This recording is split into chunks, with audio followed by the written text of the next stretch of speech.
সুবহান আল্লাহ, মনে হচ্ছে মাছ লেগে গেছে।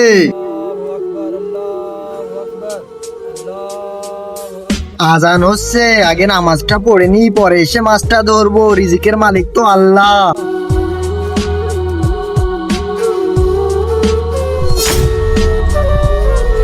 আরে এই মৌলবি তো পাগল, চ আমরা গিয়ে মাছটা ধরে নি। তাড়াতাড়ি চল, এটা নিয়ে আমাদের ওখানে যাই। আসসালামু আলাইকুম ওয়া রাহমাতুল্লাহ। আসসালামু আলাইকুম ওয়া রাহমাতুল্লাহ। হে আমার মালিক, আমি যেন সুন্দরভাবে মাছটা ধরে আমার ছেলেকে খাওয়াতে পারি। আমার মাছ কেনার সামর্থ্য নাই। আমিন। বিসমিল্লাহির রহমানির রহিম। মাছটা তাড়াতাড়ি তুলে ফেলি। মনে হচ্ছে মাছটি চলে গেছে। শুক্রিয়া আমার মালিক, তুমি হয়তো এর থেকেও ভালো কিছু আমাকে দিবে। বন্ধুরা দেখো, মাছটি মাটিতে পড়ে যাচ্ছে। এরপর কি হয় সেটি দেখার আগে নিচের সাবস্ক্রাইব বাটনটা কেউ যদি সাবস্ক্রাইব করে দেয় তাহলে তার বাবা মা চিরকাল বেঁচে থাকবে। আর যারা ভিডিওতে লাইক করবে তাদের মনের আশা যেন পূরণ হয়। আর আমি দোয়া করে দিলাম।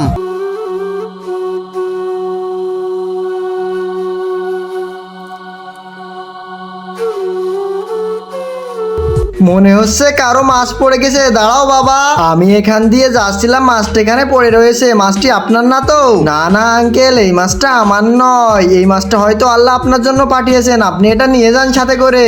শুক্রিয়া আল্লাহ তোমাকে, তুমি আমাদের রিজিকের মালিক।